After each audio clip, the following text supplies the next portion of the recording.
Many Americans are frankly scared and anxious about the idea of having Donald Trump in the Oval Office.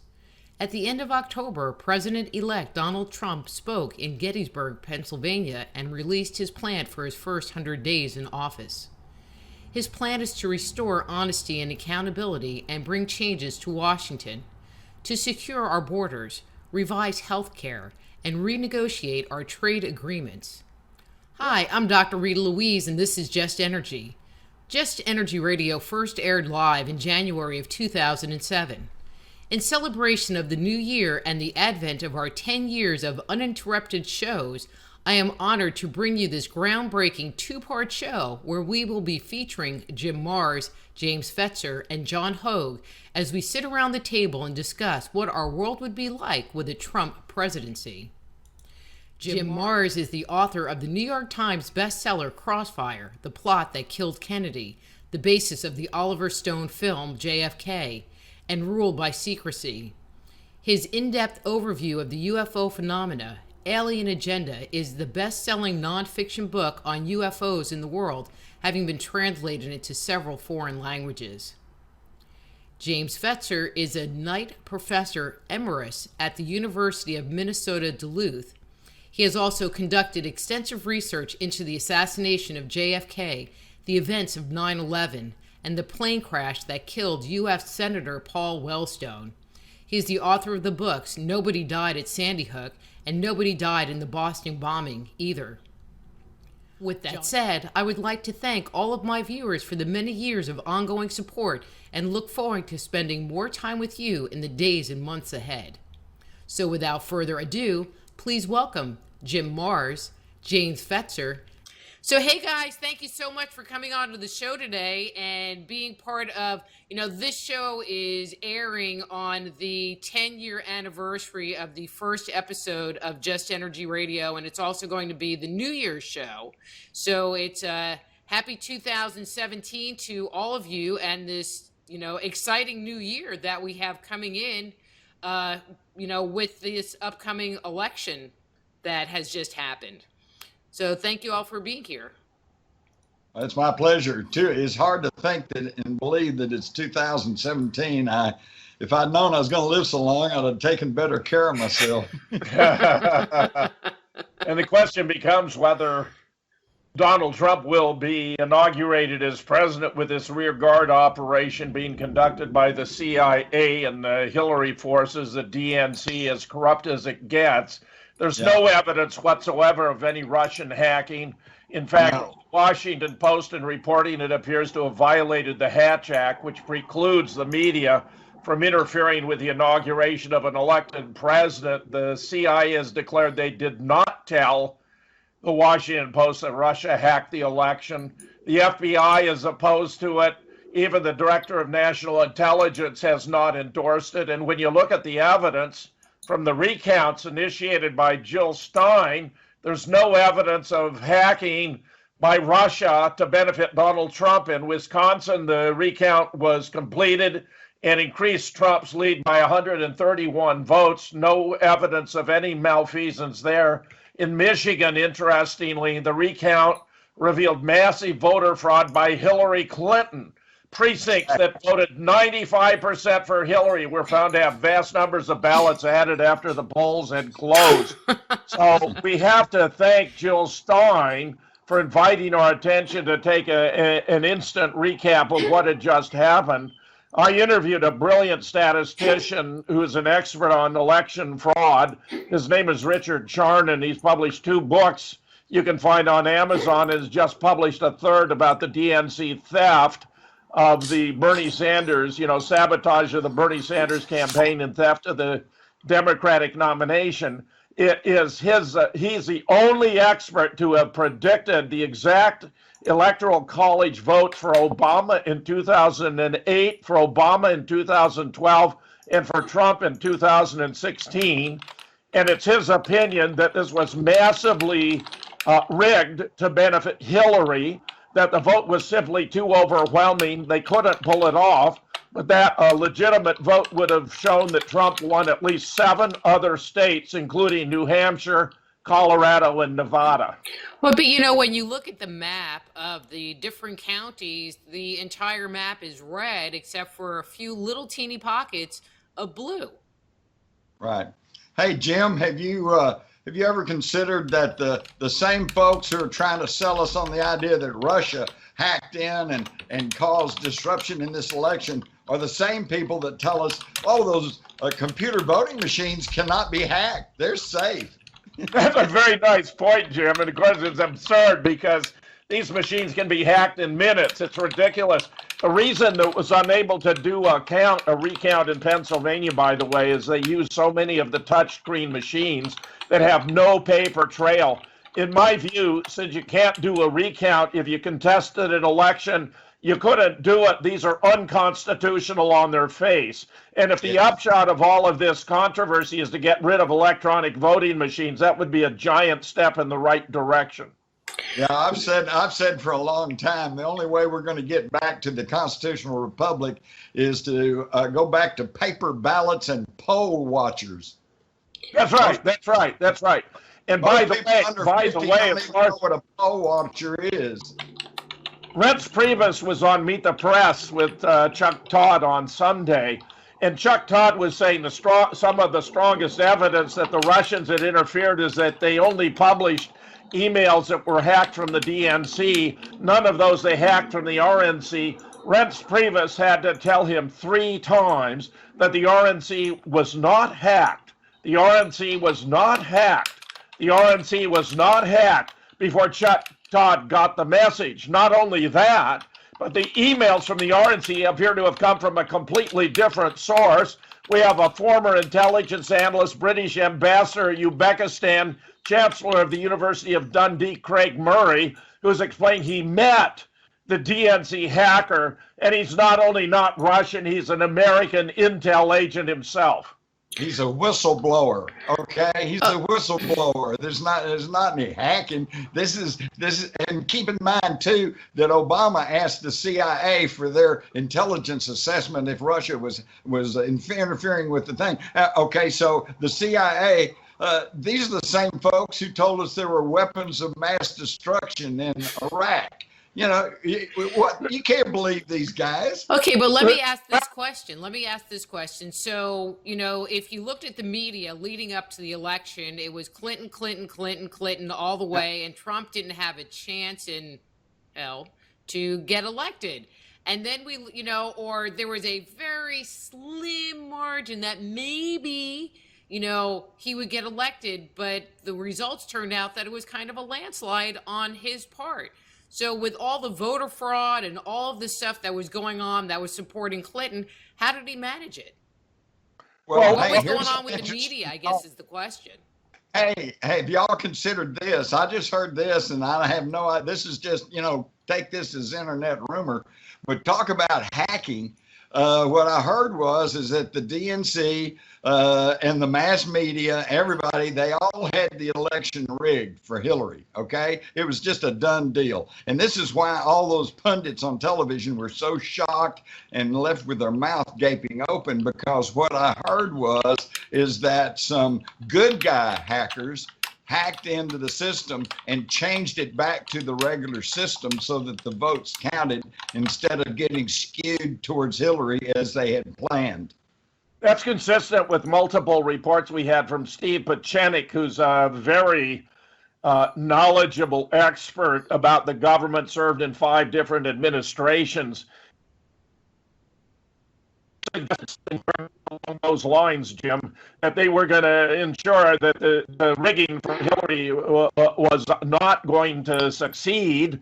And now we have, of course, a massive evidence about what was actually going on, that the polls were being rigged for Hillary in advance. They were oversampling Democrats, women, and liberals before the election, which is why you got so many. Some of them were caught with their pants down. CNN, for example, repeatedly was caught with padded polls. And then they evidently had them rigged for the exit polling as well by the same technique of oversampling to guarantee a predetermined conclusion. What they didn't expect, however, is that the vote would overwhelm their attempts to rig and give the American people an opportunity for a change to select a president of their preference. So do you believe they're going to be effective in trying to change the Electoral College vote? Well, it's a psyop, Jim, to affect the electors. There's no doubt about it. Obama is calling for a formal investigation, but actually for briefings in advance, which of course would be totally biased. The CIA is an expert in propaganda and disinformation. Hillary was a CIA candidate without any doubt. Hillary was the hawk. The Donald has already declared he's done with regime change. He's going to restore a proper balance. He wants to improve our relationship with Russia, than which nothing could be more desirable. Russia is one country for a certainty that could obliterate the United States. It has superior weapons, superior technology. There's nothing more desirable in the world than we should have cordial relations with Russia. They're going to try to sway the electors. It's uncertain at this point what's going to happen, but the whistle is being blown. There are increasing articles now showing up calling out that this is a CIA psyop. After all, if Vladimir Putin had wanted to influence American politics, he would have donated to the Clinton Foundation. Right, or he would come out stronger than he did. Well, I think you'll agree with me. The underlying reason that they're so against Russia is because Russia is opposed to their socialist New World Order. Well, I see the New World Order as more capitalistic, dominated by corporations ruling the world, such as the TPP. Would have created a board of attorneys that could override the laws and statutes of any of the 14 Pacific Rim nations, thereby subsumed up to and including the Constitution of the United States. So it would have been like NAFTA on steroids, continuing the gutting of our manufacturing and industrial base. So there was the New World Order, including George H.W. Bush, George W. Bush, Jeb Bush, were all dedicated to actually supporting Hillary to continue their program of corporate domination of the world, which is why they were so bitterly opposed to Trump, who wants to put America first.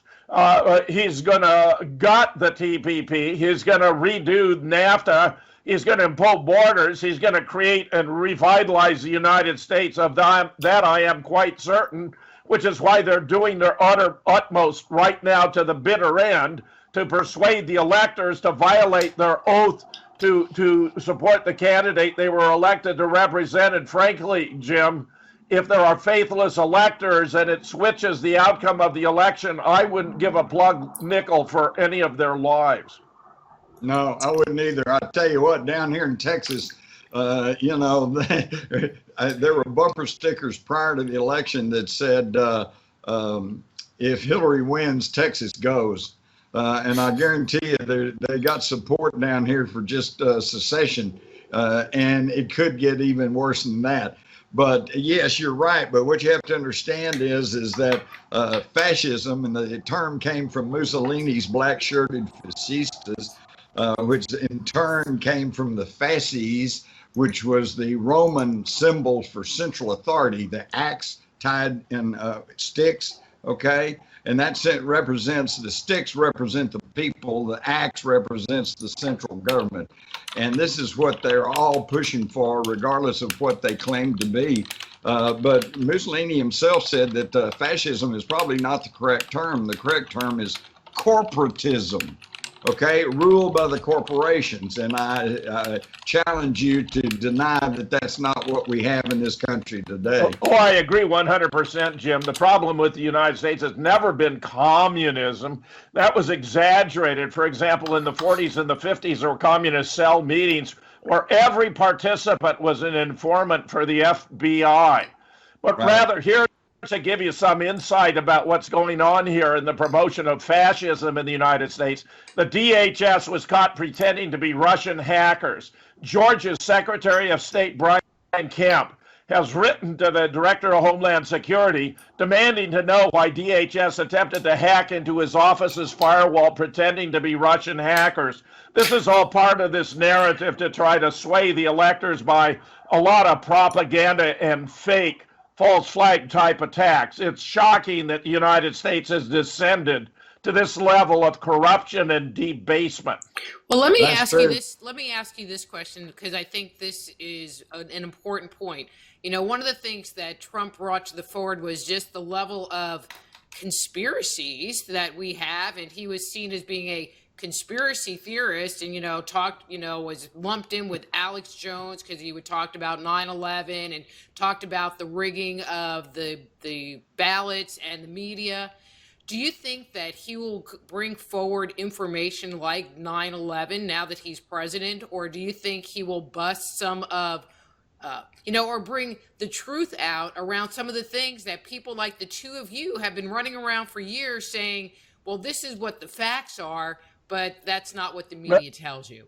Well, assuming he is inaugurated, assuming this covert coup, this soft coup is unsuccessful, Donald has been spot on, even with regard to his birther issue. Obama has a fake Hawaiian birth certificate. He has a fake Connecticut Social Security number. Just ask yourself, how could anyone have that combination? I have discovered what appears to be his bona fide birth certificate from Kenya. His first action as president was to seal his educational records just when every little kid in the country wanted to study the life history of the first American president, because it would have shown he was here on scholarships only available to foreign students.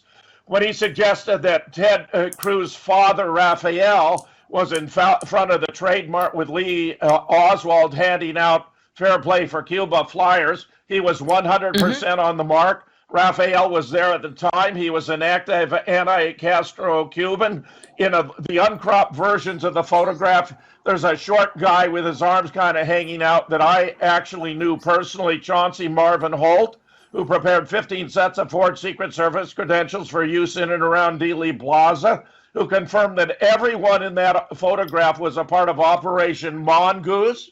Moreover, in my first collection of expert studies on the assassination of JFK, Assassination Science 1998, where I brought together experts in a world authority on the human brain who was expert on wound ballistics, PhD in physics, board certified in radiation oncology, the interpretation of x-rays, physician who had been present in trauma room number 1 when JFK's moribund body was brought in, and 2 days later was responsible for the care and treatment of his alleged assassin. I put on the cover a famous color photograph by a Dallas Morning News photographer, and to my astonishment, in the upper right-hand corner of that photograph, on my own first collection of studies, you can find Rafael Cruz standing beside Antonio Veciana, who is the founder of Alpha 66, among the most vicious of all anti-Castro organizations.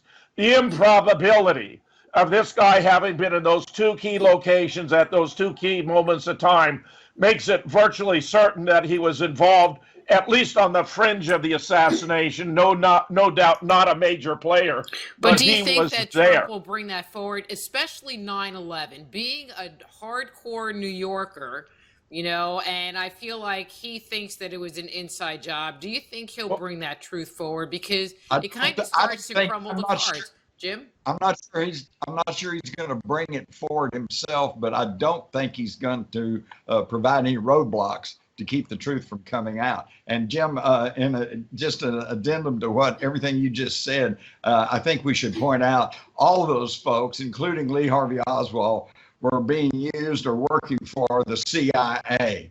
So we're come full circle. That's right.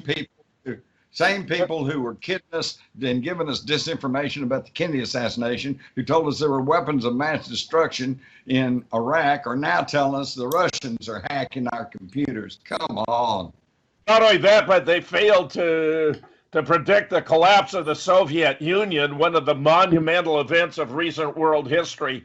Why, Rita, I believe you're on the right track, is this. Donald gave an interview about 9/11 in the immediate aftermath, And because he's a builder, he knows architecture, he knows engineering, he recognized that those buildings could not have collapsed. And indeed, they're not collapsing. They're blowing apart in every direction from the top down. All the floors remain stationary until their chance to be blown to kingdom come. They are being converted into millions of cubic yards of very fine dust. And when it's over in their footprint, you should have had 12% of the height of the original 110 floors, or say 13 and a half floors of debris. There's nothing there. I had Father Frank Morales, a first responder from St. Mark's Episcopal Church in the immediate vicinity, on my show on 2 different occasions, both of which he affirmed that those buildings had been destroyed to or even below ground level. Contrast that with Building 7, where you have all the floors coming down at the same time. The building is not blowing apart, not being converted into very fine dust, and when it's over, you have a 5.5 floors, 12% the height of the original, which is what we know from experience to be the case with controlled demolitions. So I think there's a high probability that as president, he would implement or allow to happen investigations that brought out the truth of what really happened on that tragic and fateful day. Do you think if he did stuff like that, or didn't do stuff like that, with all of the heat against him, that there would be an assassination attempt against him? Rita, there have already been 2 assassination attempts of which we know, and there are going to be. I didn't know about that. Yeah. A dead FBI agent with a unregistered gun slips in Trump Tower, and he's arrested. Some astute night watchman or security person caught him, and then you never heard any more about that, did you? That's right. That's exactly right. It was a guy who was using the name of an FBI agent long deceased. He had a professionally manufactured handgun with no serial number. That means it was manufactured to be an assassin's weapon. He had a quality silencer with him. There was another attempt in Reno that was rapidly dispatched and handled, but there have been predictions from the beginning. William Bennett, for example, former Secretary of Education under Ronald Reagan, said the establishment would never allow him to become president. They'd assassinate him before that could take place. My worry is that that might yet happen. Right, but you know what? The saving grace is that there were at least 25 attempts on Hitler's life, didn't work. There's been probably at least that many against Castro, and he just recently died apparently of natural causes. So they didn't get him, and that's because those 2 guys surrounded themselves with loyalists, who actually protected them. Unlike Abraham Lincoln, whose guards slipped away for a drink, unlike Kennedy, whose guards were taken off the limousine. So anytime there's been a successful assassination attempt, it's because the security around the person, around the target, has been compromised. And I just hope that I understand that Trump has surrounded himself with a bunch of loyal New York cops. And I just hope that they're up to their game, because he does need protection. And I'm also told that their intel network is as good as it gets in the world. So there is reason for some degree of optimism, but there are more than 15 indications of Secret Service complicity in setting up JFK for the hit. When Yitzhak Rabin was assassinated, the assassin walked right through the guards surrounding him to shoot him in the back of the head. So Jim makes an impeccable point. These assassinations typically require that the guard be let down deliberately for it to happen. I have to tell you, I was watching one of his thank you tours. He was in Minnesota. I think he was Minnesota. And, so he had a canned speech portion, and then he was just talking to the people and ad-libbing, just talking. And it just makes me wonder if people, once they kind of get to know him a little bit as a person, if their opinion will change to him. I mean, obviously there are the hardliners and the people that in the government that want their agenda to go through. But I'm just talking about the American people. If you think the American people's opinion of Donald Trump will change once he has an opportunity to take control. Well, it's more than that, Rita. They're not only going to become more positive about the Donald, but when they understand how they dodged a bullet by not electing Hillary, that she's tied into corruption on a scale the world has hardly ever seen. The Clinton Foundation pay to play. Just to give an illustration, Australia gave $75 million to the Clinton Foundation, in return for which they got strong State Department support for the TPP, which was expected to be a boon to Australia. Her dereliction of duty with regard to her email server has proven to be a boon in retrospect, because we now have this massive WikiLeaks where the Anthony Weiner treasure trove had 650,000. These were never supposed to be the light of day. They lead right to the John Podesta emails that bring in Pizzagate, where it appears the corruption is beyond belief, involving kidnapping, sexual abuse, murder, even cannibalism of children. Not a single WikiLeaks release has ever been challenged for its authenticity. It has 100% rating. And the Pizzagate scandal is going worldwide. Well, you know, this is something that gets me too. They go on and on about, maybe it was the Russians who hacked in and passed along those WikiLeaks, and the Russians did. You know, who cares? The whole thing counts is, were those WikiLeaks memos and emails, were they truthful? And apparently so. And as Jim just said, there's never been any credible evidence that they're not exactly what they purport to be. So who cares where they came from? Well, but they haven't ever contested the them either. pedophilia that's all detailed there is just beyond belief, and it traces right back to the Democratic internal cabal. And it turns out there have been a lot of deaths associated with the DNC's malfeasance. Julian Assange's attorney winds up in front of a subway in London. Seth Rich, who appears to have been the source of the DNC emails, is shot multiple times in the back in a residential area in the suburb of Washington. We have the process server of the class action lawsuit on the DNC winds up dead. Now the FBI agent widely suspected of giving the treasure trove to WikiLeaks is himself deceased with his wife and his home burned to the ground. Jim, it's one of these classic cases where he shoots his wife and then himself, and then somehow manages to burn his home to the ground as well. Right. That's almost as good as the JFK assassination witness who was found lying dead beside his motorcycle with a broken neck, but his motorcycle was on the kickstand, standing up. So in other words, he crashed, he broke his neck, but he got up and put the motorcycle on. I love it. I love it. And lay down and died. Or Henry Marshall, of course, who was shot 5 times with a single-shot bolt-action rifle, had been rendered unconscious, whose lungs were full of carbon monoxide, and whose death was declared to be a suicide.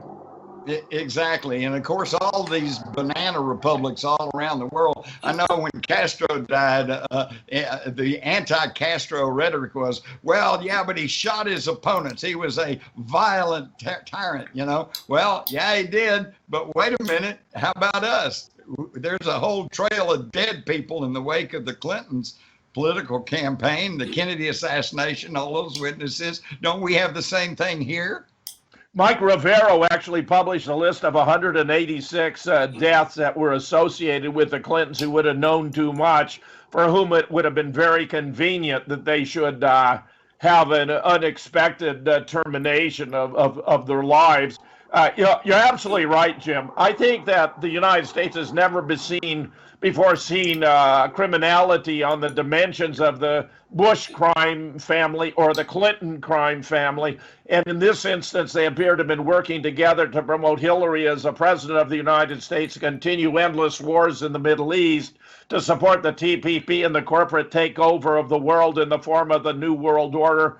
And it appears this sex pedophile ring, where I interviewed Jim Rothstein, a New York PD Gold Shield detective who had cracked many of these pedophile cases. And when I shared with him some of the revelations from the Anthony Weiner treasure trove, he told me none of it surprised him, that based upon his experience, as much as 70% of prominent political figures in the United States are involved in pedophilia.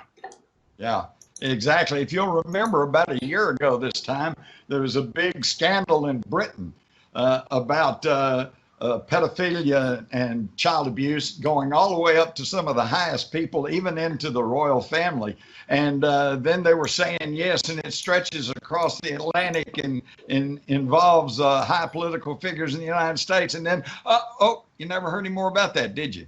No, that's right. And the New York Times has been caught suppressing a story that was published about a pedophile ring that was being discovered in Norway, published on the 20th of November. Norwegian police arrest 20-minute pedophile network probe. But when you go back now to try to find the story, it's been removed. They cleaned the cache. Page no longer available, Jim. Even the New York Times is engaged in suppressing this information.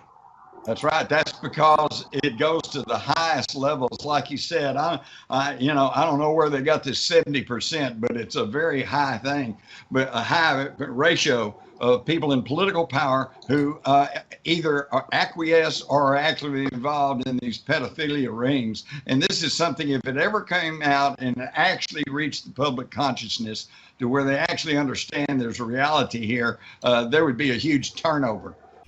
Thank you. Thank you for watching this portion of our interview with James Fetzer, Jim Marrs, and John Hogue. If you're enjoying today's programming, please click on the button below and subscribe to our channel. If you want to hear this interview in its entirety, become a Just Energy Radio insider at justenergyradio.com and access full shows commercial-free and gain access to our over 10 years of show archives. And don't forget to share this episode with your friends on Facebook, Twitter, and Instagram. And so until next time, I'm Dr. Rita Louise. This is Just Energy. Be blessed.